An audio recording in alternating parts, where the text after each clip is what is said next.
You ever had like one of your lawn care clients ask you for a flower bed design or ask you to do some plant installation and you don't really know where to start? I've been in that position before whenever I first started my lawn business.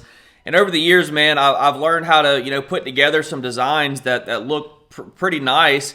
And people really seem to like them.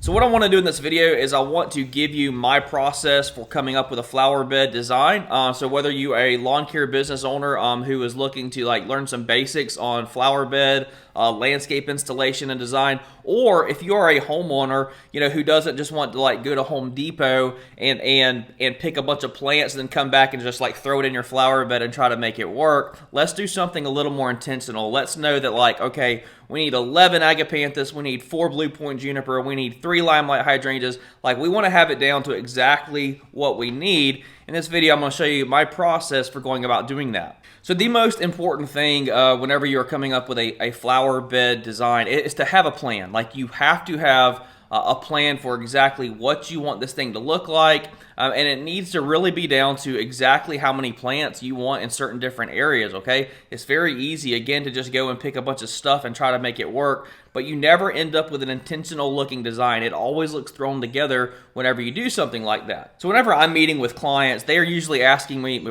for two things with a flower bed design. They want low maintenance, and they want something that's fairly economical. Look, nobody has ever come to me and been like, hey, I want to have to trim hedges all year long. I want to prune stuff. I want to just be doing the max amount. Nobody ever says that because it's not true.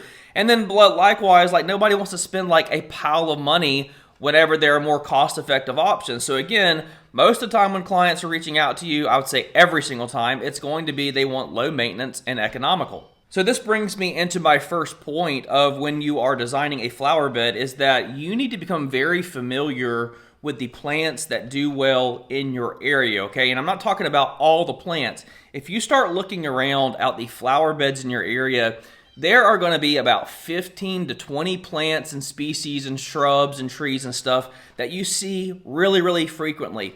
There's a reason, okay? There's a reason those plants you're seeing all the time. It's because they're native to the area and they thrive in your zone, in your climate. So again, you don't have to become an expert on every single plant that does well in your area, but I will tell you, if you will just, even if you just get out some flashcards, man, and if you're just learning, just figure out the things the 15 to 20 plants that do really well consistently in your area. So once you have a good idea of the plants that do well in your area, you're going to see there's little subsections of those plants. You may have a tropical vibe that's kind of our thing here in Florida. Then you could have a woodland vibe or maybe a cottage theme or whatever. But you're not going to put palm trees with woodland stuff. You need to kind of have those subdivided out. So you got your 20 plants that do really well in your area. You need to start grouping those into, again, if you have a tropical look that you're going for, or a cottage look, or a woodland look, you need to start kind of grouping those plants together and figure out which ones you can mix and match. So once you have figured out the plants to do really well in your area,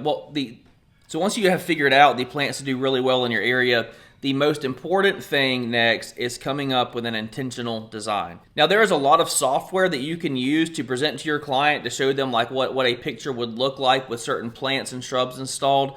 But I'm going to tell you what I use 90% of the time is basic graph paper to come up with my plan.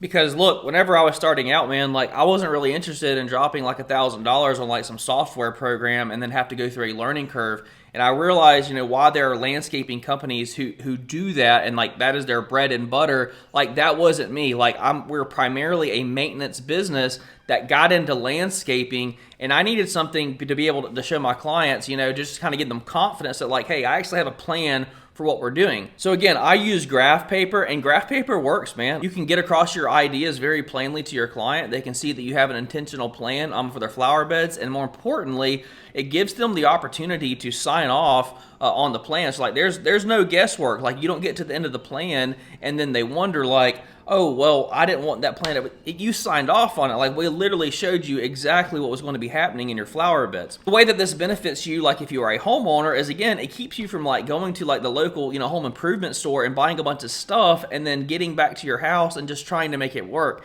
It just doesn't look professional whenever you do it that way. You really need to have an intentional design. So graph paper, how do you go about doing that? The most important measurement that you have to get is the total length of the area that you're working in. So if it's the front of the house, you need the full measurement of the front of the house. We don't care in the beginning about how long the right bed is, how long the left bed is. We don't care about any of that, okay? We have to get everything to scale, all right? So you want the full length of the front of the house if that's what you're working on. Now, a little trick here, the easiest way that I have found to get this measurement and just transfer it directly to graph paper is if you will go to your property appraiser's website. They have blueprints for the house and the lots and everything, man. They literally have like the east side of the house is like 62 feet. The front side, you know, is 74 feet. Like they literally have a drawing and diagram of the house. You can take the house and then plop it right down onto your graph paper to scale. Again, that is the most important measurement, because once you have the house and the length that you're working on to scale, then you can start dividing up the flower bed on the right, the porches, the sidewalks, and all that stuff, and then really start zeroing in on, okay, how many plants do I actually need for this left bed over here? So once you have the full front length of the house, you need to start dividing up the beds, all right, into the right bed, the left bed, the sidewalks, and everything. And you can use a measuring wheel for this, or you can pull a tape to get those measurements.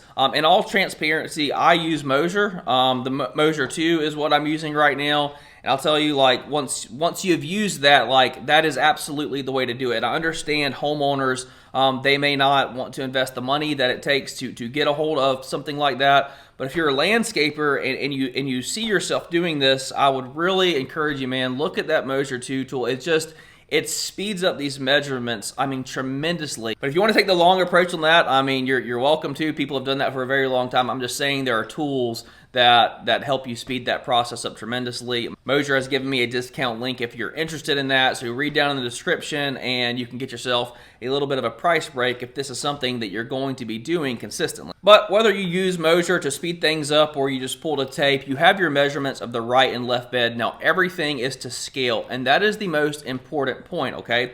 Now that you have everything to scale, the length and the beds and everything, this is where you can start looking at it with a design aspect, okay? You have certain trees that are going to fill up space. You have certain low-lying shrubs that are going to be your fillers. Now, whenever I look at the front of the house, this is typically what I think about whenever I am trying to put together a design. Okay, so we got this pretty much all prepped out and graded appropriately. Now we're going to start getting the plants in here. We're going to do metal edging here. We're actually reducing these beds. This is all full of mulch and stuff. So you can kind of see what we're going to do here. We're going to run the sod up in here, and then right through this area where there's X's, there'll be sod. And what we're trying to do is this side of the house had so much weight on it because this flower bed in this area was just so big that they tried to compensate, just make this one bigger just to kind of balance at the house, and it just didn't look right. It was just too much going on.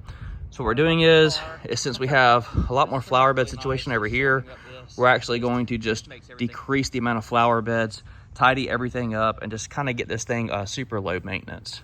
I typically want equal weight in the flower beds. So if there is a lot of flower bed over on this side, like I want to either increase the flower bed on this side or reduce the flower bed on this side. I want the house to look symmetrical and balanced, okay? We just don't want a lot of plants over here and a lot of flower bed and a lot of mulch and then a little dinky flower bed over on this side. So what I like to do is I like to look for wall space. So meaning on your house, if you have areas in between windows, that is a good spot to put some height, okay? I like to put evergreens on walls in between windows to fill up some of that wall space. And then I like my heights to kind of vary, okay? I don't want everything to be completely flat. I don't want everything to be tall. You want just a little bit of variation in your heights, okay? So look at your landscape design and you say, okay, these are the evergreen types of shrubs and trees and conifers that I will use to fill up wall space. That's typically the first thing that I want to do, all right?